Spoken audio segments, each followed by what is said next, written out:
یہ اسٹوری پڑھنے کے بعد میری آنکھیں بھر آئیں۔ میں سوچنے پر مجبور ہو گیا کہ کیا ایسا بھی ہو سکتا ہے۔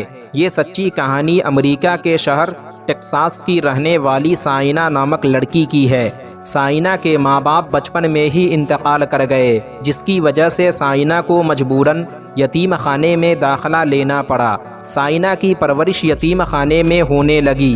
ایک آدمی جس کا نام جیسن تھا، جس کے یہاں کوئی اولاد نہ تھی، جیسن نے سائنا کو اپنی اولاد کے طور پر اپنانے کا فیصلہ کر لیا۔ جیسن نے اپنی منہ بولی بیٹی کو یتیم خانے میں ہی رکھا اور اس کے پڑھائی سے لے کر کھانے پینے تک کے تمام خرچے اٹھانا شروع کر دیے۔ جیسن ہر مہینے اپنی منہ بولی بیٹی کی تعلیم، کپڑے اور دوسری تمام ضروریات پر ہونے والے خرچ بھیجتا رہا۔ سائنا کو بھی جیسن جیسا مہربان شخص سگے باپ کی شکل میں مل گیا۔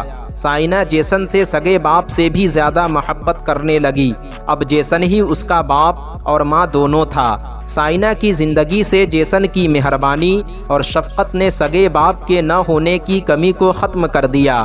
جیسن کبھی کبھی اپنی منہ بولی بیٹی سے ملنے کے لیے یتیم خانہ آ جاتا تو کبھی اس سے فون پر ہی بات کر لیتا، لیکن ایک دن سائنا کو ایک ایسی بھیانک خبر سننے کو ملی جس خبر نے اسے ایک بار پھر اندھیرے میں دھکیل دیا، مانو یہ خبر اس پر قیامت بن کر ٹوٹ پڑی۔ سائنا کو جب معلوم ہوا کہ اس سے باپ سے بھی بڑھ کر محبت کرنے والے جیسن کا ایک سڑک حادثے میں انتقال ہو گیا، سائنا یہ سوچنے پر مجبور ہو گئی کہ اسے پہاڑ جیسی زندگی اب جیسن جیسے مضبوط سہارے کے بغیر کاٹنی ہوگی۔ اس واقعے کے بعد جیسن کا فون نمبر بند ہو گیا، لیکن سائنا کے پاس اپنے والد کا ایک اور فون نمبر بھی تھا جو اس نے اپنی منہ بولی بیٹی کو ایمرجنسی میں کال کرنے کے لیے دیا تھا۔ جب سائنا نے اس نمبر پر کال کیا تو اس کے ہوش و حواس اڑ گئے کہ اس نمبر پر کال تو جا رہی ہے مگر دوسری طرف سے کوئی فون نہیں اٹھا رہا۔ سائنا نے کئی بار کئی دنوں تک اس نمبر پر کال کرنے کی کوشش کی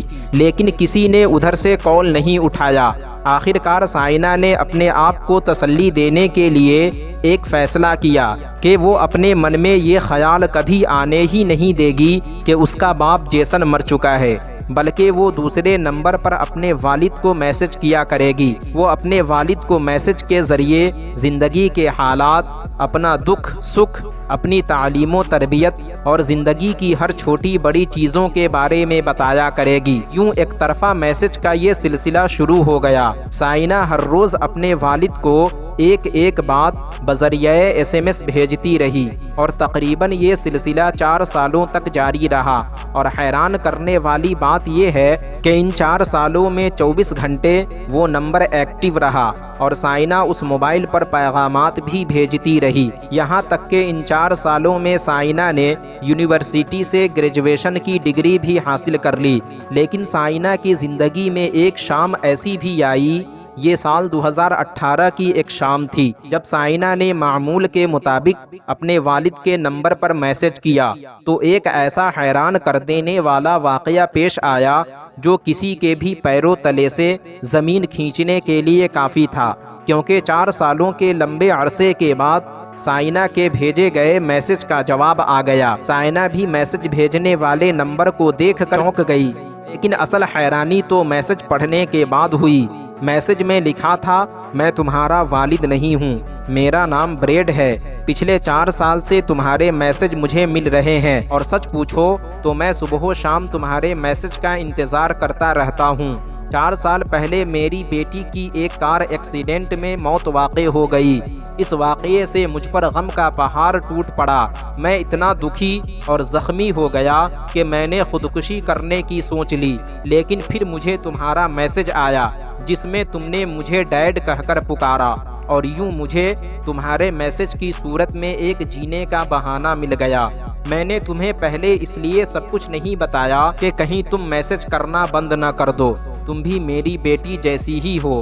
سائنا کو اندازہ ہو گیا کہ اس نے اپنے والد کا نمبر نوٹ کرنے میں کچھ غلطی کر ڈالی تھی، جس کی وجہ سے یہ سب میسج بریڈ نامی شخص کو جاتے رہے۔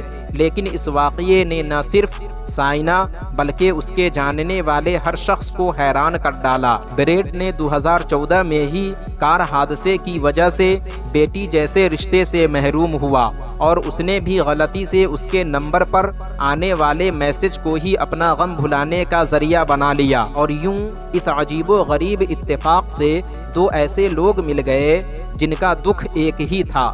یہ واقعہ بہت مشہور ہو گیا اور بتایا جاتا ہے کہ بریڈ نے سائنا کو اپنی بیٹی بنا لیا اور دونوں اب بھی آپس میں بات کرتے ہیں۔ تو دا نالج چینل کے پیارے ویورز، کیسی لگی آپ کو ہماری طرف سے باپ اور بیٹی کی یہ سچی اسٹوری؟ کمنٹ باکس میں ضرور بتانا، اور اسی طرح نالجبل ویڈیو دیکھنے کے لیے ہمارے چینل کو ضرور سبسکرائب کرنا۔ ملتے ہیں ایک اور نئی ویڈیو کے ساتھ، جب تک کے لیے